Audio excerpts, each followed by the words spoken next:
안녕하십니까. 저는 한국부동산사업협동조합 사업연구소장 나용규입니다.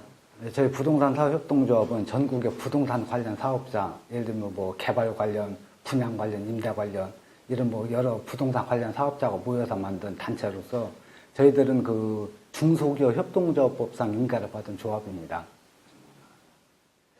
근데 그 부분에 대해서는 조금 이제 반대 의견이 있는 게, 사실 중개업을 하시는 분들은 결국 대리하고 알선하는 건데, 건물주가 그렇게 요구를 하기 때문에 그 요구를 받아들여 하는 거지, 중개사들이 나서서 그걸 주도적으로 할 수는 없는 거죠. 그래서 사실 이제 그런 오해를 많이 받고 있기 때문에, 그래서 중개업계에서 보면 좀 억울한 면도 있긴 하죠. 사실 뭐 부동산 투기나 이런 것들도 보면은 중개업계에서 하는 게 아니고, 그 투자를 하시는 분들이 하시는 건데, 다만 중개사는 그걸 대행을 하는 것 뿐인데, 이제 그 전면에 나타나는 게 중개업자들이다 보니, 그렇게 이제 직업별로 이렇게 받는 것 같습니다. 근데 또 이제 중개업계에서 반론을 제기할 수 있는 건, 그러면 뭐 고객이 그렇게 요청을 하는데, 고객의 어떤 요구사항에 반해서 또 우리가 할 수는 없는 거니까. 우리는 그런 거. 그래서 뭐 여러 가지 문제가 있긴 한데, 이제 기본적으로 제가 생각에는 가장 큰 문제가, 첫 번째는 그 갱신 청구권이 지금 최소 5년까지만 돼 있는데, 이게 좀 너무 짧지 않느냐. 그래서 거기에서 이제 부수적으로 발생하는 게 충분히 이제 그 영어권 보상도 못 받기 때문에 권리금 문제가 나오고 하는 거고. 그래서 외국의 뭐 입법 사례를 보면은 뭐 선진국 뭐 영국 같은 경우 뭐 15년, 최대 15년을 보장해준다든지. 그래서 우리나라가 지금 당장은 뭐 그렇게 가지는 못하더라도 최소한 10년 이상은 좀 보장을 해줘야 되는데, 왜 이렇게 말씀을 드리냐면, 저희들이 이렇게 현업에서 봐서도 한 기업이 그 식당이나 이런 업종이 창업을 해서 자리를 잡을 때까지는 최소한 2, 3년 이상 걸리는데, 2, 3년 이상 자리를 잡아 놓으면은 그때부터는 2년 정도밖에 시간이 없으니까, 그래서 좀 안정적으로 좀 그 사업을 영위하려면 최소한 10년 정도는 돼야, 그래서 좀 안정적으로 좀 영위하자 할 수 있지 않겠느냐. 그래서 아마 상가임대차 보호법의 가장 큰 문제는 뭐 그 계약갱신 청구권이 5년밖에 단기간밖에 보장이 안 되는 거, 그게 좀 가장 큰 문제가 아닌가 싶습니다. 이게 현재 우리나라 그 부동산 서비스 산업 뭐 여러 가지 종류가 있는데, 큰 카테고리를 보면 뭐 감정평가, 또 뭐 중개업, 뭐 이런 업들이 쭉 있는데, 사실 이런 것들이 개별법에서 다 규율되기 때문에 한 회사에서 종합적 서비스를 제공하기 현재 우리나라 법책에서는 거의 불가능하게 되어 있습니다. 그래서 이제 서비스산업진흥법이 나왔는데, 법 자체도 뭐 어떻게 보면 좀 선언적 의미가 좀 강한 것 같고, 과연 이게 실제적으로 그런 종합 서비스를 제공할 수가 있겠느냐라는 그런 의문점이 많이 들기도 하는데, 어쨌든 법 자체는 상당히 그건 이제 선진화된 법으로 우리나라 부동산 방향이 나갈 방향으로 제대로 가고 있다라고 보여집니다, 그 법은. 근데 이제 그렇다 보면 이제 종합 서비스를 제공하려면 아마 뭐 예를 들면 공인중개사법이라든지 감정평가법이라든지 또 뭐 금융에 관련된 뭐 법이라든지 뭐 그런 것들도 좀 이제 종합적으로 서비스를 제공할 수 있도록 아마 관련 그런 법들도 좀 개정을 좀 더 해줘야 되지 않느냐라는 그런 생각을 하고 있습니다. 참고로 또 이제 거기 부동산 서비스 진흥법에 보면은 이제 가장 또 카테고리를 내세우고 있는 게 전문 인력 양성인데, 그래서 이제 저희 조합에서는 그거에 맞춰서 이제 중개업계 자체도 조금 더 전문적인 서비스를 제공해야 된다. 예를 들면 상가 중개할 때라든지 뭐 공장 중개할 때라든지 주택 중개할 때, 사실 그 중개하는 요소가 다 다르기 때문에 설명해야 될 범위도 다르고, 또 예를 들면 상가를 중개하려면은 뭐 예를 들면 상권 분석을 좀 전문적으로 해준다든지 그런 추가적인 서비스가 필요한데, 현재 우리나라 공인중개사법상에서는 그런 업역 세분이 안 돼 있기 때문에, 그래서 중개사 자체도 이렇게 전문화돼 있질 않은데, 그럼 앞으로는 이제 그 치열한 경쟁에서 좀 이겨나가려면 공인중개사 자체도 좀 그런 어떤 전문 분야를 조금 더 발굴해야 되지 않겠느냐. 그래서 저희 조합에서는 거기에 맞춰서 이제 전문중개사 제도를 지금 이제 기획을 해서 그걸 이제 이 부동산 서비스 진흥법의 시행에 맞춰서 이제 시행을 하려고 저희들도 준비를 하고 있습니다.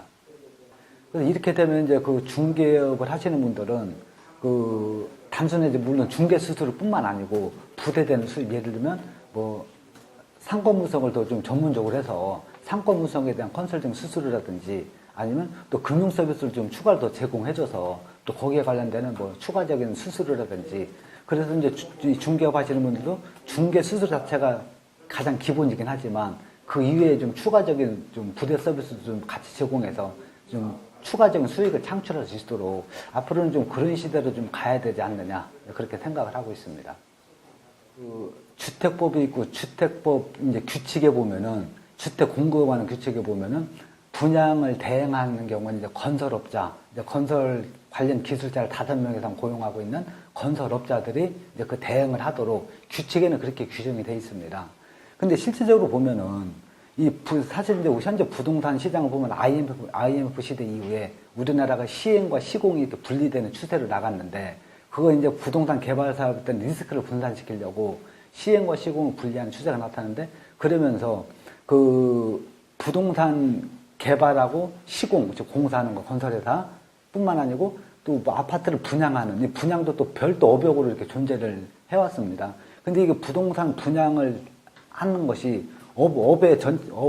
이렇게 법으로 규정이 되어 있지 않다 보니까 사실 그 부동산 분양 대행을 하는 그 사업체들이 좀 난립하는 경향도 있고 뭐 그런 측면이 있긴 한데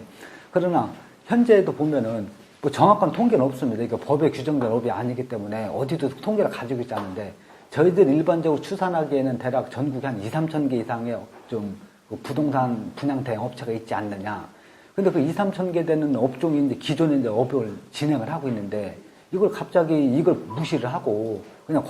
기존의 법에 규정되어 있던 그 건설업자만 그 분양 대행을 하라고 하면은 그렇다면은 기존에 있는 시장을 또 역행해 가는 거기 때문에 그래서 이제 저희들 주장은 물론 법에는 그렇게 규정이 되어 있지만 그 시행 규칙에는 그렇게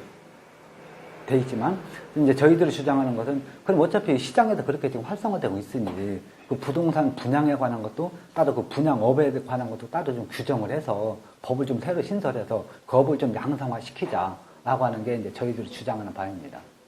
그래서 이제 그건 이제 이 시행 규칙의 그 주택 공급 규칙에 이제 2007년도에 규정이 들어갔는데 사실 2007년도부터 이렇게 강력하게 처음부터 규정을 했으면 이 업계에서도 거기에 맞춰서 했을 텐데 근데 2007년부터 거의 10년 이상을 그냥 아무런 규제도 없이 그냥 해오다가 갑자기 이렇게 된 데는 뭐 이제 내부 속내 사정은 있긴 하겠지만 그러나 이제 갑자기 또 이렇게 하면 또 시장이 너무 큰 충격이 오고 그러는데 아마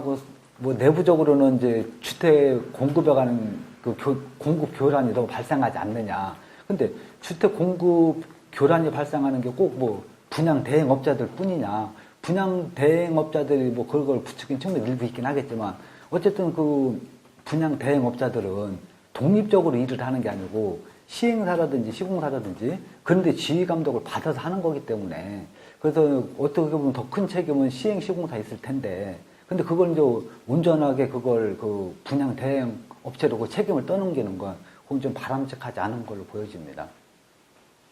유사 중개업 형식으로 이렇게 통해서 들어온 경우가 많이 있습니다. 예를 들면 뭐 네이버 부동산이라든지 뭐 직방이라든지 다방이라든지 사실 이런 데가 어떻게 보면 이제 중개 시장을 이제 침탈할 수 있다고 하는데 근데 뭐 네이버라든지 뭐 직방 다방 이런 데가 직접 이제 중개업을 하는 건 아니고 그냥 정보 제공만 하는 건데 어쨌든 중개업계 입장에서 보면은 그것도 이제 거의 중개에 유사하게 행위가 나타나기 때문에 그런 것도 좀 규제를 해야 되지 않느냐라는 생각을 가지고 있습니다. 근데 그 네이버는 이제 엄밀히 얘기하면 중개업체가 아니고 네이버는 그 정보 제공업체이기 때문에 뭐 네이버 측에는 그런 이제 억울함도 호소를 하긴 하죠. 그럼 어쨌든 뭐 중개업을 하시는 분들을 보면은 광고를 거기에 해야 되기 때문에 또 광고도 일반 광고도 있고 또 뭐 그 클릭 광고도 있고 하다 보니까 그래서 이제 중개업계 그래서 이제 그걸 이제 광고비 수입으로 이제 많이 지출하게 되니까 이제 그런 부분도 이제 중개업계에서 상당히 부담되는 부분이죠.